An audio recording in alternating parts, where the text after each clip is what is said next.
இலங்கை தமிழர் பிரச்சினையில் ராஜீவ் ஜெயவர்தனே ஒப்பந்தம் என்பது முக்கியமானது. இந்திய அமைதிப்படை இலங்கை செல்வதற்கு காரணமான இந்த ஒப்பந்தம் கையெழுத்தான நாள் இன்று.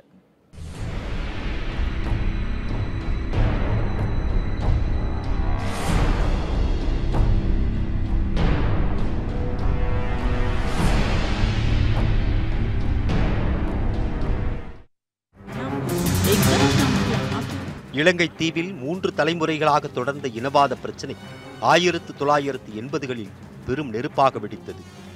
தங்களிடமிருந்து பறிக்கப்படும் உரிமைகள் மற்றும் தங்கள் மீது திணிக்கப்படும் ஒடுக்குமுறைகளுக்கு எதிராக விடுதலை புலிகள் உள்ளிட்ட அமைப்புகள் ஆயுதம் தாங்கிய போராட்டங்களை தொடங்கின. இதே காலகட்டத்தில் சிங்கள பகுதியில் ஜனதா விமுக்தி பெரமுனா என்ற இடதுசாரி அமைப்பும் ஆயுத போராட்டத்தில் ஈடுபட்டது. நாட்டின் வடமுனையில் விடுதலை புலிகள், தென்முனையில் ஜனதா விமுக்தி பெரமுனா என்ற இருமுனை தாக்குதலை சமாளிக்க இயலாத சிங்கள அரசு இந்தியாவின் உதவியை நாடியது. அப்போது இலங்கை அதிபராக இருந்த ஜெயவர்தனேவுக்கும் இந்திய பிரதமராக இருந்த ராஜீவ்காந்திக்கும் இடையில் 1987 ஜூலை 29ஆம் தேதி ஒரு ஒப்பந்தம் கையெழுத்தானது. அதன்படி இலங்கையில் விடுதலை புலிகளின் செல்வாக்கு மிகுந்திருந்த தமிழர் பகுதிகளுக்கு இந்திய படைகள் செல்லும்.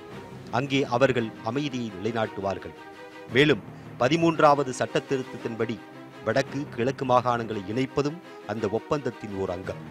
அதன்படி இந்திய அமைதிப்படைகள் இலங்கை சென்றன. ஆனால் அமைதியை நிலைநாட்டுவதற்காக சென்ற படைகளுக்கும் விடுதலை புலிகளுக்கும் இடையே கடும் மோதல் ஏற்பட்டு அமைதிப்படை நாடு திரும்ப வேண்டியதாயிற்று. ஈழத்தமிழர் வரலாற்றில் ராஜீவ் ஜெயவர்தனே ஒப்பந்தம் ஏற்படுத்திய மாற்றங்களும் காயங்களும் தொடர்ந்து இன்றும் விமர்சிக்கவும் விவாதிக்கவும் படுகின்றன.